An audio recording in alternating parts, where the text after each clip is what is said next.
Merde. Ce passeport plein de flotte là? Eh ben ouais, c'est bien le mien. Et c'est comme ça que démarre notre aventure. Dans cette série, vous allez voir comment on crée notre société à l'étranger, avec les galères, les imprévus et tout ce qui va avec.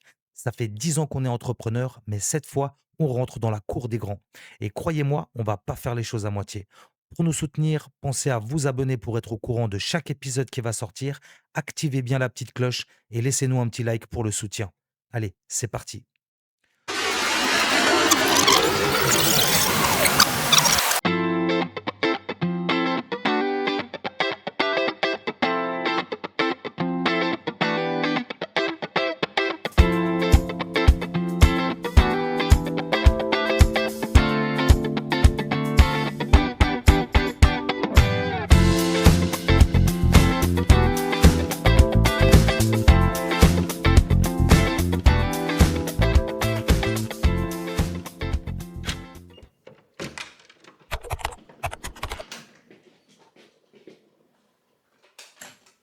Oh, c'est minuscule. On n'a pas de fenêtre. Ah ouais, putain, c'est un peu le truc. Ah ouais. Putain. J'espère que la piscine elle vaut la peine. Hein. Ah ouais, rien à faire. Dans la chambre en face. C'est pas vrai. Rien. Tu devrais filmer ça. Bah, je suis en train de filmer. Putain, c'est minuscule. C'est joli, mais c'est minuscule. C'est Rikiki. On va pas rester ici forcément. Hein. Après, il y a la piscine en. Bon, on peut se faire un café. On peut se faire un café au moins. Ah, il y a une planche à repasser. Bon, bah voilà quoi. Pas de claustro. Non. Ok, donc on va faire un petit retour à la chambre d'hôtel. Pendant que madame est donc à la piscine, je devais vérifier l'équipe, le travail qu'ils ont fait, notamment sur le site internet. On a rajouté des nouvelles.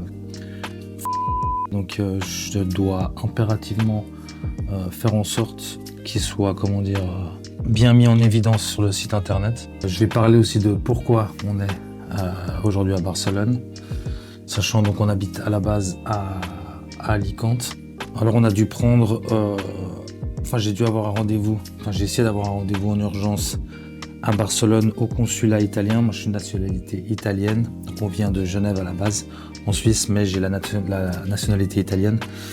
Et l'ouverture de l'entreprise va se faire donc à Dubaï. Donc, j'ai fait le choix de l'ouvrir là-bas pour plusieurs raisons que je vais vous expliquer. Je vais aussi vous partager, vous allez venir aussi avec moi, venir avec nous à Dubaï pour cette ouverture-là, on va tout vous montrer. Mais pourquoi on est à Barcelone aujourd'hui? Eh ben, madame a mis mon passeport à la machine à laver. Donc voilà. Et du coup, je me suis rendu au consulat italien d'Alicante, c'est une annexe. Et sur place, ils m'ont annoncé que mon passeport ne passera pas là-bas. Je peux voyager en Europe, mais c'est compliqué de voyager au-delà de l'Europe avec le passeport que j'ai dans l'état qu'il est. Donc voilà, on est là, on a réussi à avoir un rendez-vous en urgence pour le refaire. Donc j'ai rendez-vous demain matin. Donc j'espère que ce sera bon et surtout qu'on va pouvoir me le faire directement sur place. Ça c'est encore un autre problème, j'espère. Normalement ça devrait être bon, apparemment. Du coup, une fois que le passeport est fait, on reprend l'avion. Donc on reprend l'avion demain soir.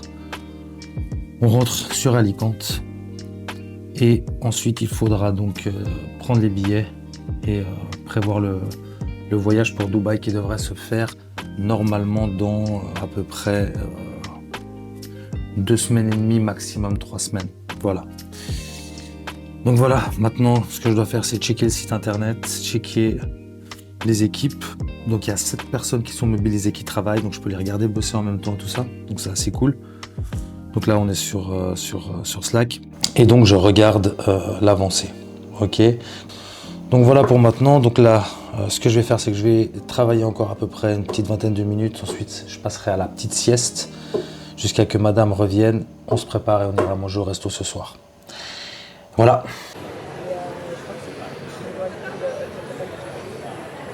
Belle blonde. Regarde comment elle s'appelle. Une belle blonde.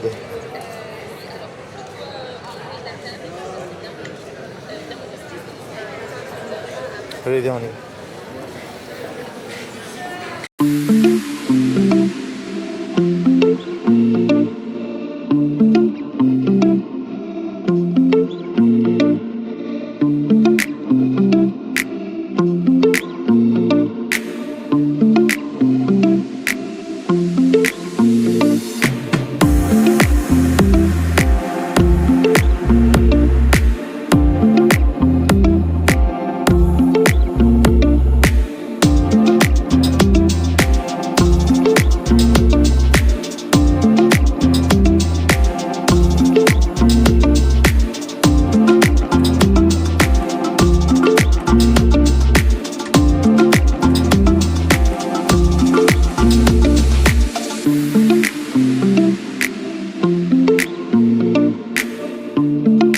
Donc là, j'ai rendez-vous avec une équipe de designers. J'ai rendez-vous dans 8 minutes. Je ne vais pas leur montrer le projet, mais je vais leur en parler. Je vais absolument rien montrer pour l'instant. J'ai juste avant besoin d'être certain de trouver l'équipe qui comprend où je veux aller. Et des fois, la chose la plus difficile, c'est qu'on a une image en tête, on veut garder le fil là-dessus, mais c'est peut-être pas forcément la meilleure solution. Des fois, il faut savoir faire confiance à des pros qui nous proposent quelque chose, et je cherche justement cette équipe-là, jeune, dynamique, qui peut m'apporter des choses différentes, qui peuvent, sur qui je peux compter et que je peux faire confiance. Donc, j'ai rendez-vous dans 5 minutes maintenant. J'ai pu avoir aujourd'hui mon passeport, on me l'a fait en urgence, donc je vais pouvoir, dès ce soir, donc on rentre à Alicante, on prend l'avion, je vais pouvoir prendre le billet d'avion pour Dubaï. On ira créer la société ensemble là-bas, je vous amènerai avec moi et je vais vous montrer absolument tout, comment ça se passe sur place, comment on monte l'entreprise. Je vais vous expliquer pourquoi aussi, parce que c'est pas uniquement si vous pensez que c'est uniquement pour des avantages en fiscalité, c'est aussi un peu pour ça, mais c'est pas que. Je vous expliquerai en temps voulu. Ça, alors, si jamais, ça a rien à voir du tout avec ça. C'est complètement autre chose. Donc, comme tu sais, ma femme, elle a son truc de son côté, donc son entreprise. Moi, de mon côté, j'ai mes projets, j'ai la mienne. On a eu une idée, en fait, déjà, c'est de se fusionner les deux. Et je vais t'expliquer tout ça, comment ça fonctionne. Tu regardes avec Arthur, et si ça vous botte, à ce moment-là, on fera des partages d'écran, on refait une réunion, et là, je vais vous montrer tout le merdier, parce que c'est vraiment très complet. Bon, les amis, on est de retour à Alicante. Donc, j'ai pas filmé, on n'a pas filmé le retour hier soir, car on est revenu tard. À savoir qu'on a fait le voyage vraiment en express. On est parti du coup avant-hier matin et pour revenir hier soir à 23h. J'ai pas vraiment... c'était tard, on n'a pas voulu allumer la caméra, etc. Du coup, voilà. Le voyage à Barcelone, c'est bon, c'est fait. Le passeport, il est entre mes mains. Et là, il est 7h20. Et je vais faire donc, j'ai à peu près... Je compte un peu les pas que je fais dans la journée. J'en ai 15 000 à faire, comme je suis quelqu'un qui travaille la plupart du temps assis, derrière un écran. J'essaie d'avoir une grosse activité physique à côté. Donc, déjà, j'ai pas mal de fitness à côté. Et j'essaie d'avoir en tout cas 15 000 pas par jour. Du coup, là, juste en fait, en me levant ce matin, en faisant 2-3 trucs avant de partir, je suis déjà à 900. Donc, je pense que je vais partir jusqu'à 4000 pas. Donc, je vais faire 4000 pas. Et ensuite, on retourne à la maison et on commence la journée.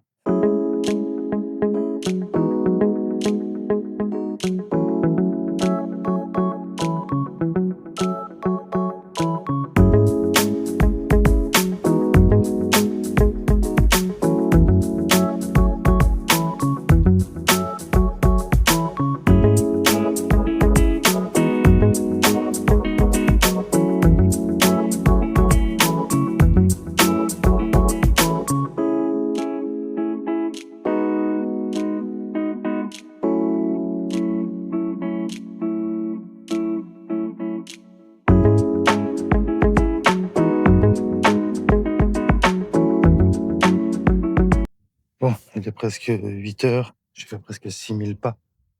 Du coup, si j'ai pris un petit peu d'avance sur ma journée, tant mieux. Là, je vais rentrer à la maison. Je vais commencer ma routine matinale, prendre mon petit déj, mon café, etc. Et ensuite, on pourra commencer à bosser. Ok. Donc là, j'ai le retour d'un client à moi. Alors, tu peux m'envoyer les photos sur WhatsApp, sur l'application. Et nous, on a rendez-vous maintenant sur Google Meet. Ok?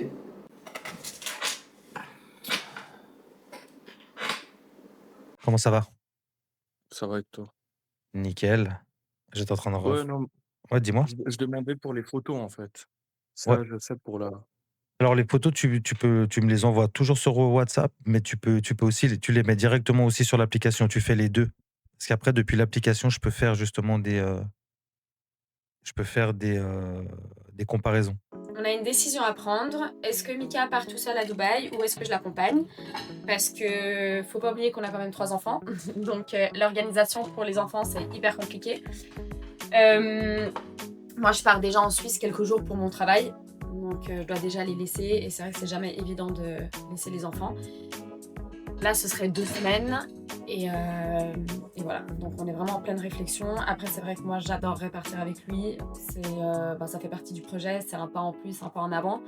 Mais voilà, il faut faire un choix et c'est toujours difficile d'avoir, on va dire, un équilibre entre le travail et la vie personnelle, quoi. Voilà notre copine qu'on a sauvée. On va lui donner son petit calcium et lui rattacher son aile pour qu'elle reprenne des forces. Viens.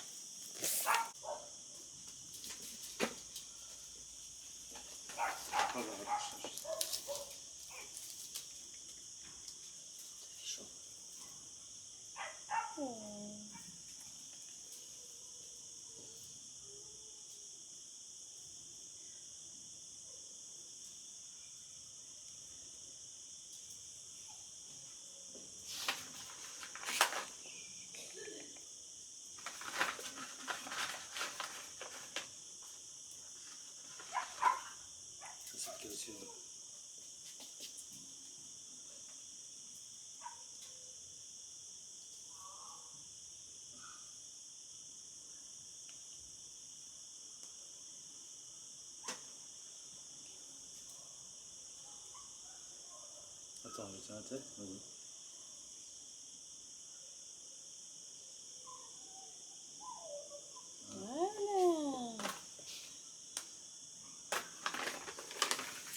Mettre tous les prix en vrai que ça peut te coûter et mettre à côté, genre voilà ce que vous avez par mois. Ouais, c'est beaucoup plus visuel, c'est mieux. Et en fait, si tu veux, eux, ils m'ont dit, ils vont le faire beaucoup plus dynamique le site parce que j'ai dit, c'est vrai que quand je regarde le site comme ça, je me dis, moi, putain, mais j'aurais voulu le faire moi-même, tu vois, parce que j'aurais dû le faire moi-même, tu vois. Bah c'est pas vendeur, enfin c'est pas accrocheur. C'est ça, c'est ça. Il faut que eux, de ce qu'ils me disaient, ils me disaient, il faut que les gens arrivent à comprendre en l'espace de 5 secondes tout ce qui est possible de faire. Je leur ai dit que leur plugin là, anglais-français là, il foire, il fait des fautes d'orthographe. Après là, c'est clair. Ben, là pour la FAQ là, c'est vrai que ça pourrait être ajouté le fait que c'est déductible aussi. Ouais. C'est un bel argument, ouais. Ouais, c'est un bel argument et ça tu le mets ici.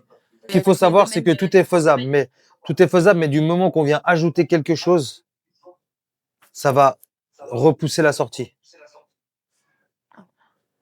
Et là, il faut que ça puisse sortir vite, que ça puisse rentrer en termes de chiffres rapidement et qu'après on puisse développer le reste, tu vois. Mais le truc, mais oui, il faut le rajouter, c'est clair.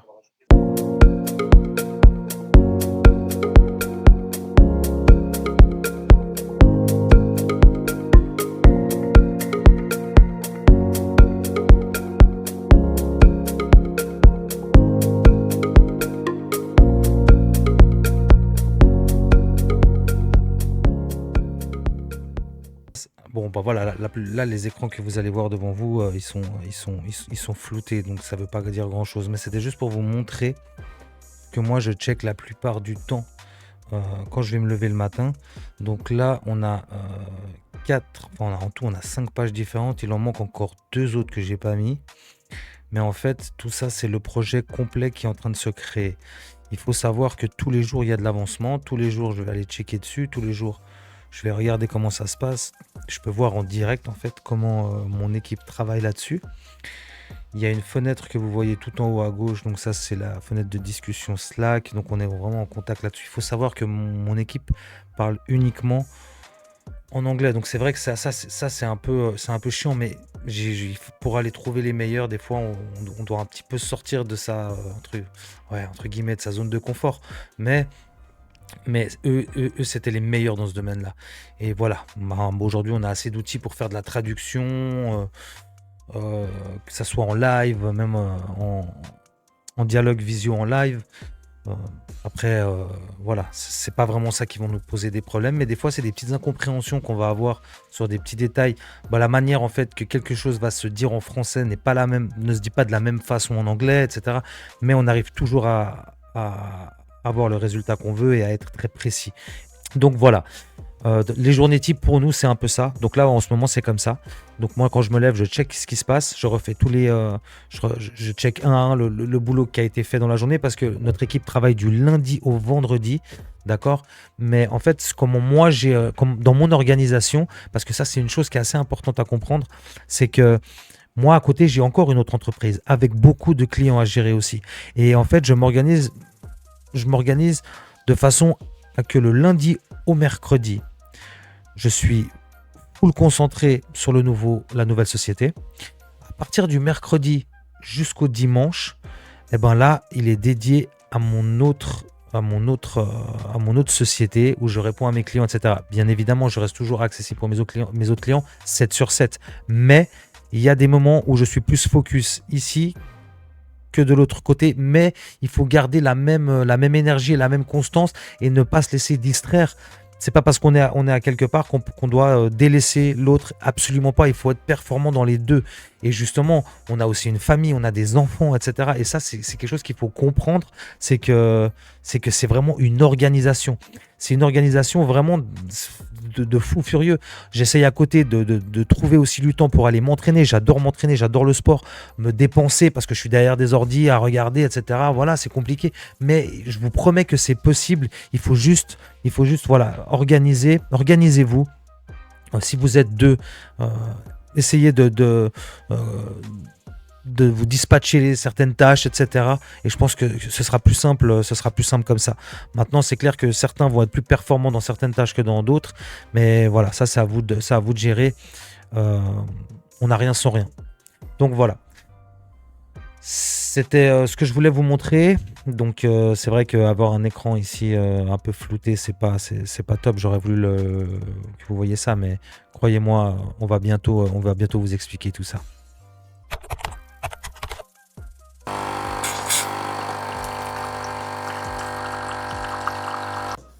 Alors on est le 23 août, il est 8h30. Ce matin, ma femme est donc partie à Genève, a pris l'avion en Suisse pour partir en Suisse. Gérer un peu les affaires de sa société sur place, elle est partie d'une semaine. Donc là maintenant, c'est ce que je parlais à l'organisation, là c'est super important parce que je suis avec les 3 enfants. Ça change énormément de travail dans les 2 sociétés. Je parle toujours, quand je dis beaucoup de travail, c'est vraiment dans les 2 sociétés parce que j'ai une nouvelle société où je dois vérifier l'avancement, mais là on est le week-end donc je travaille essentiellement sur mon autre société, enfin avec mes autres clients. Là donc on est le samedi matin et c'est un des jours où j'ai le plus de travail. Donc là par exemple ce matin je commence à 9h, de 9h à midi, j'ai 14 clients non-stop en visio. C'est-à-dire dès que je termine avec un, il y a l'autre, etc. Et c'est ce même rythme-là. Jeudi matin, vendredi soir et samedi matin.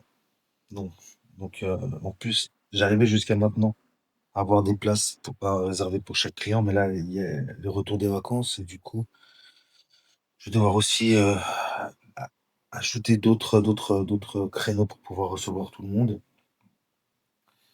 Et comme je l'avais dit, le début de semaine, je le focus sur la nouvelle société. Donc voilà, c'est encore une nouvelle orientation. Je ne sais pas comment je vais faire, mais il faut que je le fasse. Donc voilà. Et cette semaine sera un peu plus difficile aussi parce que j'ai les petits, il faut les sortir. Je ne peux pas les laisser à la maison. Normalement, c'est ma femme qui va. Moi, je suis plutôt au boulot toute la journée et ma femme, elle peut prendre les petits pour aller les dépenser, les amener là, etc. Ben là, cette fois-ci, je vais devoir essayer de tout concilier, enfin de tout regrouper, de réussir à tout faire. Donc, ouais, ça demande une sacrée organisation. Mais voilà, on n'a pas le choix. Donc voilà, donc là, je vais boire mon petit café, je commence dans 30 minutes. Et puis voilà. Maintenant, j'ai une autre question. Ok. Est-ce que tu trouves qu'on travaille trop, pas assez, ou qu'on travaille juste bien? On travaillait trop, T'as dit quoi? trop, Et toi, passe le micro. Qu'est-ce que tu penses, toi? trop. On travaille trop? Mhm. Est-ce que toi, quand tu seras grande, tu veux créer ton entreprise ou tu veux travailler pour un patron? Je vais créer une entreprise. Tu sais ce que ça veut dire? Bah, c'est un peu... Tu sais ce que ça veut dire ou pas? Non, pas trop. Tu sais pas ce que ça veut dire, mais tu veux créer ton entreprise. Ouais, Et toi, tu sais ce que ça veut dire? je sais pas trop comment expliquer. Tu sais pas comment expliquer. Faire un magasin? Ouais, ça, c'est bien, bah oui, ça veut dire. Et tu veux être le patron du magasin? Oui. Ok. Mais tu sais, est-ce que vous savez que être un patron, ça demande de beaucoup plus travailler? Bah, je préfère d'être d'un patron que de me lever à 6h du matin. Ah ouais. Ah bah, je vais t'apprendre quelque chose. Félicitations, mais tu vas travailler beaucoup plus que les autres, si jamais. C'est pas grave, je préfère. C'est pas grave. Non. C'est quoi ton rêve quand tu seras grande? D'être vétérinaire. Tu vas être vétérinaire? Ouais. Et toi, ça... Très fort. tu veux être quoi? Très fort. Tu veux être très fort? Ouais. Ok, ouais, c'est déjà pas mal. Déjà, si vous êtes encore là, merci beaucoup. Comme vous l'avez vu, eh ben, nos journées, elles se ressemblent beaucoup. On est au tout début et je sais que beaucoup d'entre vous aiment les trucs croustillants, les genres de galères, les rebondissements. Mais pour l'instant, eh ben, tout simplement, il n'y en a pas. Et c'est ça la vraie réalité. Quand tu vas lancer un projet, c'est pas forcément la fête tous les jours. C'est beaucoup de travail, beaucoup de fatigue, des étapes répétitives à valider et parfois, eh ben, il n'y a absolument rien de spectaculaire à montrer. Et tout ça, ben, c'est normal. Je pense que ça fait partie du processus. Je préfère être honnête directement avec vous. Il y aura des épisodes beaucoup plus mouvementés, comme par exemple notre voyage à Dubaï ou comme le jour où on va lancer officiellement cette nouvelle entreprise ensemble sur cette chaîne. Mais pour l'instant, eh ben, on construit les fondations. Et c'est exactement ça que je veux vous partager aujourd'hui. C'est la réalité du chemin entrepreneurial. Parce que souvent, on voit des résultats finaux, donc à la fin, mais on ne parle jamais de ce qu'il y a entre les deux. Et pour moi, c'est ça le plus important, c'est de comprendre les phases que tout entrepreneur traverse. Pour moi, je divise ça en plusieurs phases. La phase numéro 1 au début, c'est un peu cette excitation. Tu crois à fond à ton idée, tu la partages à tout le monde et puis tu vas très vite te rendre compte que les gens, tout simplement, ils s'en foutent. T'expliques ton projet à tes potes, à ta famille et tu vois vraiment qu'ils s'en cognent, ils ne le comprennent pas. Et toi, tu commences à te dire, mais pourquoi ils ne comprennent pas? C'est l'idée du siècle, c'est révolutionnaire, etc. Après, tu as la deuxième phase, où c'est la phase de doute, où là, tu bosses tard, toi, tu vas refuser des soirées, tu mets ton argent dans des projets, tu lances un truc, tu n'as pas de clients, tu fais de la pub, tu perds de l'argent, et tu compares ta vie après avec celle des autres, où eux, ils sortent, ils voyagent, ils profitent, et toi, tu comptes chaque centime pour investir. Et forcément, à la fin, tu finis par te demander, est-ce que, par exemple, je sais pas, je fais fausse route. Mais là, le plus important, c'est que si tu continues, tu entres dans la phase la plus dure. Et c'est la phase d'avancer sans reconnaissance. Tu travailles un peu dans l'ombre. tu rates, tu recommences, tu rapprends, tu ajustes. Personne ne te félicite, personne ne va t'applaudir, mais tu continues quand même. Et c'est précisément à ce moment-là que beaucoup arrêtent. La différence qu'il va y avoir entre ceux qui réussissent et ceux qui abandonnent, elle se joue exactement à ce moment-là. Et je peux vous dire que je sais de quoi je parle. Quand moi, par exemple, j'ai commencé mes services il y a une dizaine d'années en arrière, j'étais presque gratuit. J'avais besoin de prouver, j'avais besoin d'apprendre, de donner beaucoup plus que les autres. La plupart de mes potes, ils se foutaient de ma gueule. Aujourd'hui, c'est ce métier qui me fait vivre confortablement, qui m'a permis de m'expatrier. Et ma femme, c'est pareil. Elle a commencé toute petite et aujourd'hui, elle a 16 employés, son entreprise qui tourne. Mais voilà, entre-temps, on a aussi connu énormément de galères que personne ne sait ou même ne va savoir. C'est tout bête, mais mon passeport qui est passé par exemple à la machine à laver, ça peut paraître anodin pour tout le monde, mais sans ce passeport, impossible d'ouvrir une entreprise. En tout cas, à Dubaï, c'est totalement impossible. On a dû courir partout, obtenir des rendez-vous d'urgence, demander à notre équipe sur place à Dubaï de rédiger des documents qui vont prouver que c'était une urgence, que ma présence sur place était urgente. Sinon, ça aurait pris des mois.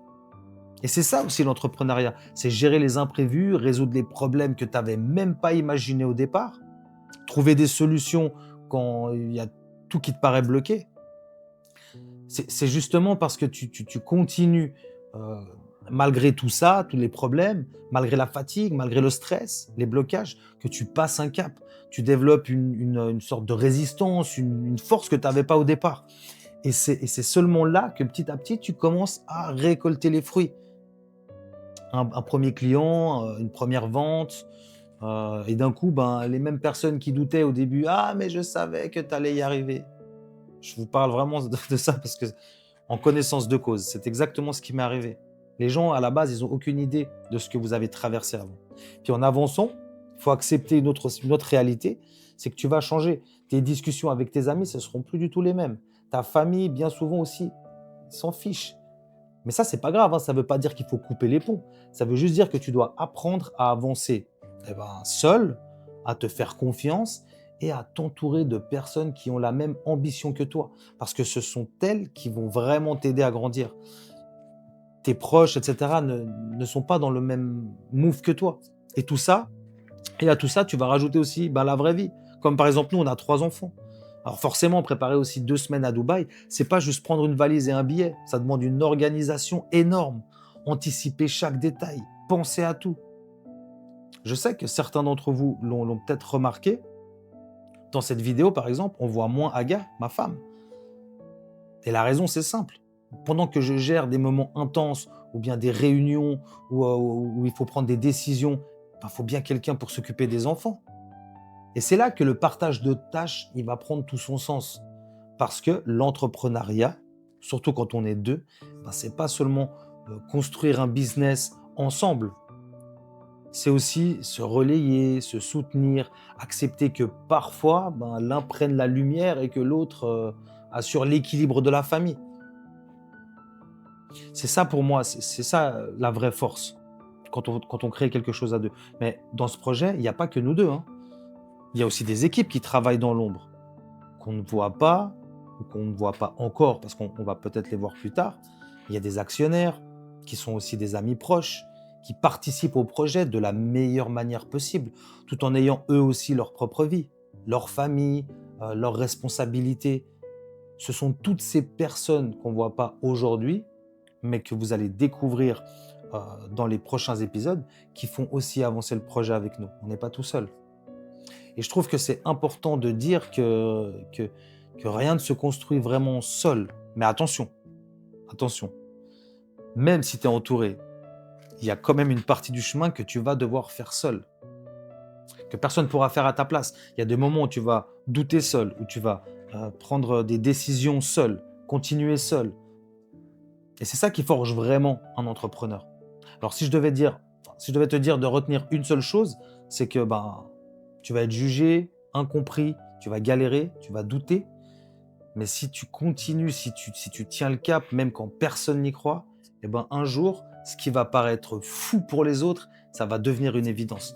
Et tu verras que ce qui compte le plus, c'est pas le projet, mais c'est la personne que tu deviens en le construisant. Et ben voilà, je pense que j'ai assez parlé. Merci à tous d'avoir regardé jusqu'au bout. Dans le prochain épisode, on va parler marketing.